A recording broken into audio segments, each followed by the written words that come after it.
Hello friends, कैसे हैं आप लोग। और आज का जो हमारा टॉपिक है वो है एक्सरसाइज 1.3 रियल नंबर में चैप्टर 1 में। और आज हम पढ़ने वाले हैं कि रूट 2 को हमें इरेशनल नंबर प्रूफ करना है। Root 2 is a irrational number. चलिए हम देखते हैं कि रूट 2 को इरेशनल नंबर हम कैसे प्रूफ करें।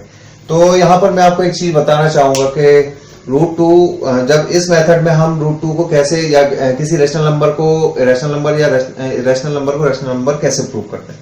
तो बेसिकली जो आपको क्वेश्चन दिया रहेगा उसमें आपको ये प्रूव करना है कि ये नंबर इरेशनल है, तो इसको आप प्रूव करके बताइए। तो इसके लिए हम क्या करेंगे कि हम इसका कॉन्ट्राडिक्शन लेके चलेंगे। कॉन्ट्राडिक्शन मीन्स है कि आपको जो नंबर दिया हुआ है, जैसे रेशनल नंबर दिया हुआ है, तो आप उस नंबर को रेशनल नंबर मान के चलेंगे।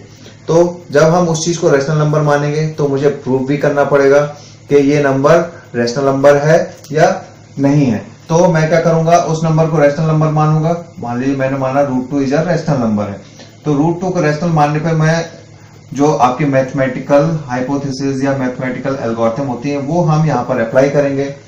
उस मैथमेटिकल एल्गोरिथम को इसको सेटिस्फाई करना रहेगा।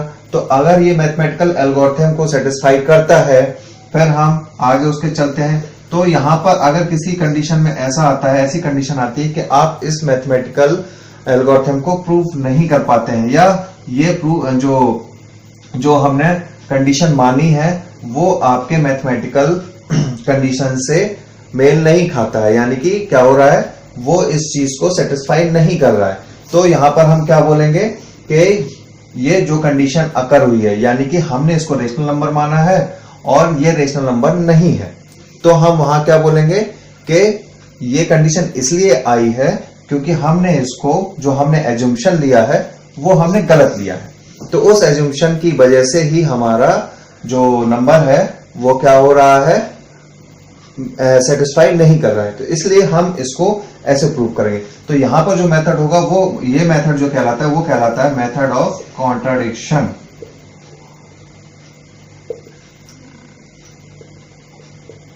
यहां पर हम मेथड ऑफ कॉन्ट्राडिक्शन से प्रूव करेंगे कि रूट 2 एक इरेशनल नंबर है। चलिए देखते हैं आगे। तो ये मेथड जो है हम प्रूव करेंगे, वो मेथड कहलाएगा आपका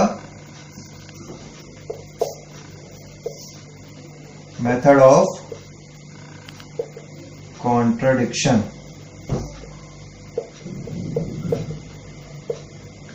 इससे हमें प्रूव करना है कि रूट 2 एक इरेशनल नंबर है।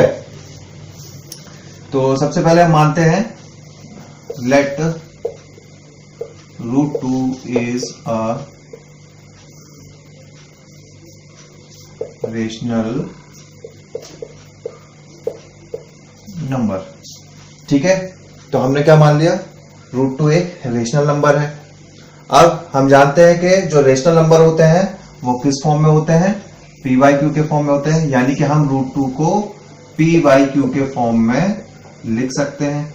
यानी रूट 2 को अगर मैं कन्वर्ट करूं रेशनल नंबर में तो मैं उसको पी वाई क्यू के फॉर्म में लिख सकता हूं, जहां पर P and Q are integer and Q not equal to 0। ये कंडीशन आपको हमेशा याद रहनी चाहिए कि रेशनल नंबर में क्यू नॉट इक्वल टू 0। ठीक है, जो नीचे का क्यू होता है वो आपका इक्वल टू 0 नहीं हो सकता है, इसलिए Q equal not equal to 0।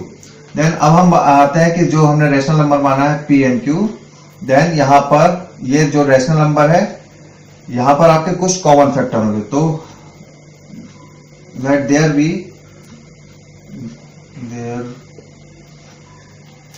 मान लेते हैं हम late P and Q have some common factor। कहने का मतलब है जो P और Q है वो उनके सब कॉमन फैक्टर होंगे। मान ले जैसे कि हम मान लेते हैं P और Q में जैसे 15/25, तो 15/25 में अगर देखा जाए तो इसको हम ऐसे लिख सकते हैं 3 into 5 एंड 5 into 5। तो P एंड Q अभी क्या है, रेशनल नंबर है। तो रेशनल नंबर में जो पी एन क्यू है उनके सब कुछ कॉमन फैक्टर, जैसे 5 यहाँ पर एक कॉमन फैक्टर है। तो पी एन क्यू अभी ऐसे कंडीशन में है जहां पर इसके सम कॉमन फैक्टर हैं। तो हम क्या बोलते हैं कि अगर पी और क्यू के जो कॉमन फैक्टर हैं उनको हम कैंसिलेशन कर दें, तो let the P and Q have some common factor and we cancelling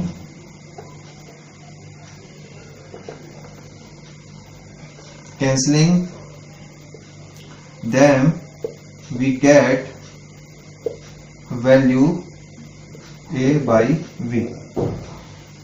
ठीक है, तो यहां पर cancelling them we get we will get the value of a by b।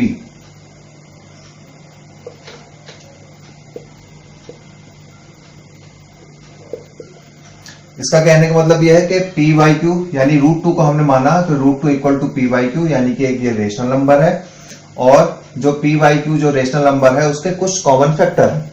तो हम क्या करेंगे, पहले इनके कॉमन फैक्टर्स को कैंसिल कर देंगे। तो जब इनके कॉमन फैक्टर्स को हम कैंसिल कर देते हैं तो कैंसिल करने के बाद क्या बचता है आपका a बाई बी बचेगा, यानी कि √2 अब किसके बराबर हो जाएगा, a बाई बी के बराबर हो जाएगा। और जो a बाई बी है वो क्या है, A and B are co-prime number। A and B are co-prime number which have no common factor between A and B, which have no common factor। ठीक है, ए एंड बी क्या है आपके को प्राइम नंबर है। जब हम इनके फैक्टर पी बाई क्यू के फैक्टर्स को कैंसिल कर देते हैं, यानी कि यहां पर मैंने आपको बताया था जैसे 15/25 और मैं इसके कॉमन फैक्टर को कैंसिल कर दिया मैंने 5 से, तो यहां बचता है 3 and 5। तो ये 3 and 5 यानी कि 3 और 5 ये दो नंबर्स हैं। अब देखिए यहां पर इनमें क्या है, कोई भी कॉमन फैक्टर नहीं है सिवाय 1 के, अदर देन, यहां पर लिख सकते हैं अदर देन 1। तो यहां पर कोई भी कॉमन फैक्टर नहीं होगा सिर्फ 1 के अलावा। तो यानी कि इनका और हम इनको क्या नहीं कर सकते, रिड्यूस फॉर्म में नहीं ला सकते हैं। तो मैंने मान लिया कि √2 a बाई बी के बराबर है and A and B are coprime numbers. तो समझ गए ना आप लोग, को प्राइम क्या होते हैं, को प्राइम वो नंबर्स होते हैं जिनके कोई भी कॉमन फैक्टर्स नहीं होते हैं। ये ध्यान रखिएगा, ए और बी को प्राइम है यहां पर जिनके कोई भी फैक्टर नहीं है सिवाय 1 के। तो अब हम क्या करेंगे, अब मैं इसको सॉल्व करता हूं आगे, मैं स्क्वायर करता हूं, squaring both the side, square करेंगे हम, तो यहां पर हो जाएगा 2 equals to a square upon b square. ठीक है, 2 equals to a square upon b square. यहां पर मैं इसको रेज कर दे रहा हूं थोड़ा सा।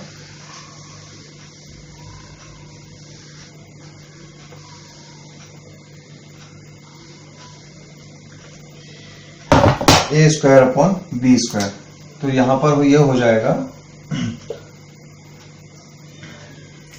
अगर मैं देखूं तो b square equals to a square by 2। Next आगे लेके जाएंगे तो ये हो रहा है b square equals to a square by 2, यानी कि ये क्या बोल रहा है,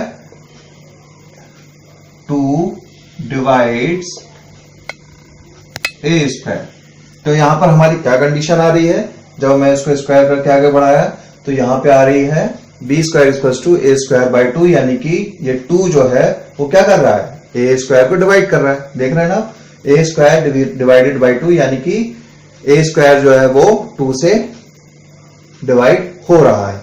अगर इफ, यानी कि इफ अगर ए स्क्वायर 2 से डिवाइड हो रहा है देन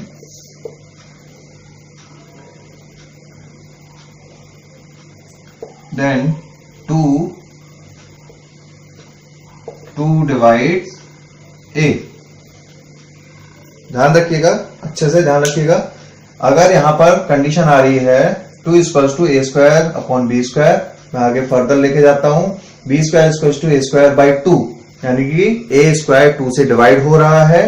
तो अगर किसी नंबर का स्क्वायर उस नंबर से डिवाइड हो रहा है तो वो नंबर भी 2 से डिवाइड होगा, यानी कि वो नंबर भी, अगर मैं मान लेता हूं कि a की वैल्यू 2 है तो यानी कि 4, a का स्क्वायर 4 होगा और a का स्क्वायर 4 2 से डिवाइड है, तो ऑब्वियसली 2 भी तो 2 से डिवाइड होगा। कहने का मतलब यह है कि अगर किसी चीज का, किसी इंटीजर का स्क्वायर 2 से डिवाइड है तो वो नंबर भी 2 से डिवाइड होगा। तो ये हमारी कंडीशन निकल के आई कि a square is divided by 2 then 2 divides a, यानी कि a बाई 2 भी होगा आपका। ठीक है, तो a बाई 2 को हमने मान लिया कि अगर इंटीजर होगा वो होगा c, a बाई 2 की जो वैल्यू होगी वो आपकी c के बराबर होगी। ठीक है, तो यहां पर हम मान लेते हैं कि a divides by 2 is equals to c, then c is equals to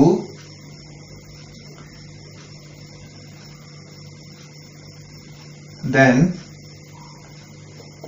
a is equals to 2c। तो यहां पर क्या हो रहा है कि जब a स्क्वायर 2 से डिवाइड है तो a भी 2 से डिवाइड होगा और a 2 से डिवाइड होगा, तो मैंने उसको मान लिया कि वो एक नया इंटीजर है c, जहां पर c क्या है, c is any integer, c is any integer. ठीक है, c को हम मान के चल रहे हैं c इज एनी इंटीजर। तो यहां पर हम देख रहे हैं कि c क्या हो रहा है, a by 2 equal to c and a equal to 2c। तो a इक्वल टू 2c, अब मैं इसका स्क्वायर करता हूं, यानी कि a square equal to 4c square. Square किया मैंने तो a square equal to 4c square के बराबर आ रहा है, तो a square equal to 4c square के बराबर आ रहा है आपका। तो इस इक्वेशन को मैं मान लेता हूं फर्स्ट इक्वेशन, यहां पर हमने लिखा था ये इक्वेशन, फर्स्ट इक्वेशन है आपकी। Then putting the value of A square in equation first. अब मैं क्या कर रहा हूं, मैंने ये जो निकाला है, ये वैल्यू निकाली है यहां पर a by 2 a square equals to 4c, तो इस वैल्यू को मैं इक्वेशन फर्स्ट में पुट करता हूं। तो यहां पर क्या है आपका b square equals to a square by 2, या हम इसको लिख सकते हैं 2b square equals to a square, और a स्क्वायर की वैल्यू क्या है 4c, इसलिए मैं यहां लिख देता हूं 4c स्क्वायर। यहां से अगर मैं कैंसिल करूंगा तो ये हो जाएगा 2, तो b square equals to 2c square and c square equals to b square by 2, which means 2 divides b, 2 divides b square. इसका मतलब क्या है कि यहां पर b square equals to 2c square, that means c square equals to b square by 2, means जो b square है वो भी 2 से डिवाइड हो रहा है। तो जब b स्क्वायर 2 से डिवाइड हो रहा है देन 2 डिवाइड्स b। अगर किसी नंबर का स्क्वायर 2 से डिवाइड हो रहा है तो वो नंबर भी आपका 2 से डिवाइड होगा। तो यहां पर हमने ध्यान रखिएगा, अच्छी तरह से देखिए, यहां पर क्या निकल के आ रहा है 2 divides b and 2 divides a। ये दो कंडीशन ध्यान से देखिए, 2 divides a and 2 divides b। तो जब हम बोल रहे हैं कि 2 divides a and 2 divides b, और यहां पर मैंने बोला था कि √2 equals to a by b and a and b are coprime. ठीक है, यानी a और b दोनों ये क्या है आपके को प्राइम है। तो को प्राइम की कंडीशन क्या होती है, यानी कि आपका कोई भी इनमें कॉमन फैक्टर नहीं है, यानी a और b ऐसी संख्या थी जिसमें आपका कोई भी कॉमन फैक्टर नहीं था। लेकिन यहां पर हम देखिए क्या कर रहे हैं, यहां पर हमने जब आगे निकाला तो हमें क्या मिल रहा है कि 2 divides a and 2 divides b। इसका मतलब क्या हो रहा है कि a और b में अभी एक कॉमन फैक्टर, मिनिमम एक कॉमन फैक्टर और है, और वो है 2। यानी कि a और b में अभी भी एक 2 कॉमन फैक्टर है। तो वो नंबर कोप्राइम कैसे हो सकते हैं? यानी कि हम क्या मान के चल रहे हैं कि a और b कोप्राइम है, और यहां पर प्रूफ हो रहा है कि a और b में एक कॉमन फैक्टर है, एटलीस्ट वन कॉमन फैक्टर यहां पर है जो है 2 है। यानी कि ये कोप्राइम नंबर नहीं होंगे। तो यहां पर ये क्या हो रहा है कि यहां पर क्या कॉन्ट्रडिक्शन आ रहा है कि a और b हमारे कोप्राइम नंबर नहीं होंगे। तो अब ये कंडीशन अगर होती है तो इसके लिए हम क्या कर सकते हैं, तो हम मानेंगे कि द कंडीशन, पहले हम यहां लिखेंगे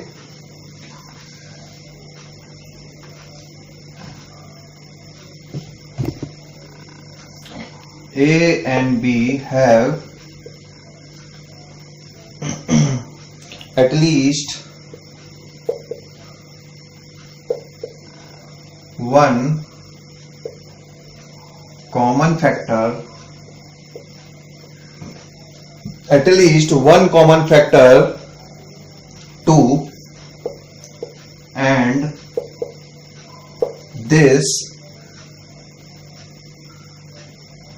contradict the fact, and this contradict the fact that A and B are co-prime।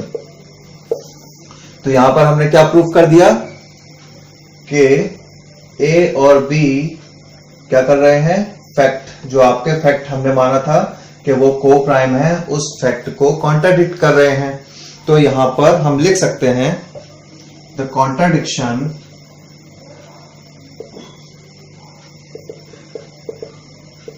have arrived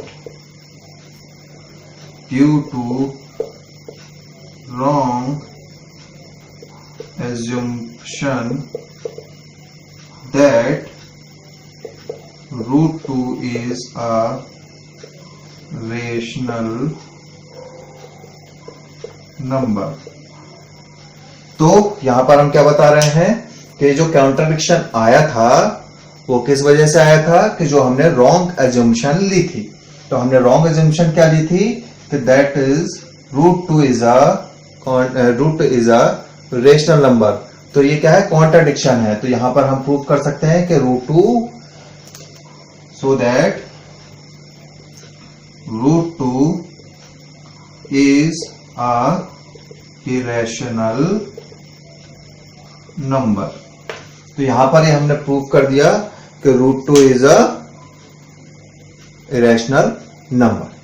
ठीक है, आप लोग एक बार, अगर आप लोगों को समझ में नहीं आया हो तो एक बार वीडियो को रिवाइंड करिएगा और अच्छे से समझिएगा। मैं एक बार फिर से आपको वापस रिवाइज करा देता हूं।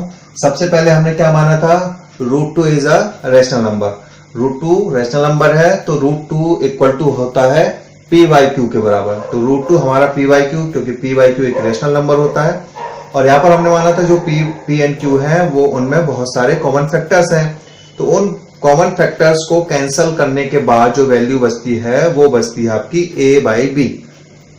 तो रूट 2 आपके किसके बराबर हो जाता है, ए बाई बी के बराबर हो जाता है। तो रूट 2 को हम अब ए बाई बी के बराबर मानते हैं, और ए और बी जो नंबर है वो को प्राइम नंबर है। ए और बी को प्राइम नंबर है, यानी कि उनके बीच अब कोई भी कॉमन फैक्टर नहीं है। ठीक है, को प्राइम जब भी बोले जाएंगे जब उनके बीच कोई भी कॉमन फैक्टर नहीं होते। फिर उसके बाद हम प्रोसेस करते हैं आगे। स्क्वायर करने के बाद आपको क्या मिलती है value, B square equal to A square by 2। जब आप देखते हैं कि B square equal to A square by 2, यानी कि 2 डिवाइड्स ए स्क्वायर, यानी ए स्क्वायर 2 से डिवाइडेड है। तो जब किसी नंबर का स्क्वायर 2 से डिवाइड हो रहा है तो उसका नंबर भी, यानी कि ए भी आपका 2 से डिवाइड होगा। तो a बाई 2 को हमने मान लिया कि एक नया जो भी नंबर डिवाइड होकर बचेगा वो c के बराबर होगा। तो c इज अ इंटीजर। तो यहां पर हमने क्या बोला, a equal to 2c, a की वैल्यू जो होगी वो 2c के बराबर। उसको स्क्वायर करने के बाद वापस मैंने इसी वैल्यू को यहां पर इस इक्वेशन में पुट किया। पुट करने पर हमें मिलता है b square equals to a square by 2, यानी कि b square equals to 2c square, that is c square equals to b square by 2, यानी कि आपको मिल रहा है कि b स्क्वायर भी 2 से डिवाइडेड है और 2 से डिवाइडेड है और a स्क्वायर भी आपका 2 से डिवाइडेड है। तो ये दोनों कंडीशन जो है वो क्या बता रही है आपकी, कि अगर ये दोनों 2 से डिवाइडेड है यानी कि इनके बीच एक कॉमन फैक्टर है, और वो कॉमन फैक्टर क्या है, 1 है, यानी कि इनके बीच एक एटलीस्ट 1 कॉमन फैक्टर है और वो है 2। तो जो हमने एज्यूम्पशन मानी थी कि a और b को प्राइम है, वो एज्यूम्पशन आपकी क्या हो जाएगी, गलत हो जाएगी। तो इसलिए हमने क्या बोला कि ये जो कंडीशन अकर हो रही है, यानी कि रूट टू एक रैशनल नंबर है, ये इस वजह से हो रही है क्योंकि हमने इसको, इस एज्यूम्पशन को गलत मान लिया। रूट 2 एक रैशनल नंबर नहीं होके रूट 2 एक प्राइम इरेशनल नंबर है। तो इस टाइप से हम मेथड, तो ये मेथड जो आपका कहलाता है, ये कहलाता है मेथड ऑफ कॉन्ट्राडिक्शन। तो इस बेसिस पे हम नंबर को प्रूव कर सकते हैं कि रूट 2 एक इरेशनल नंबर है। तो ठीक है, अब मिलते हैं नेक्स्ट वीडियो में और नेक्स्ट नंबर लेके, नेक्स्ट क्वेश्चन लेके। और ये वीडियो आपको अगर अच्छा लगा हो तो अपने फ्रेंड्स के साथ शेयर करें और वीडियो को लाइक करना बिल्कुल ना भूलें। And thank you for watching the video.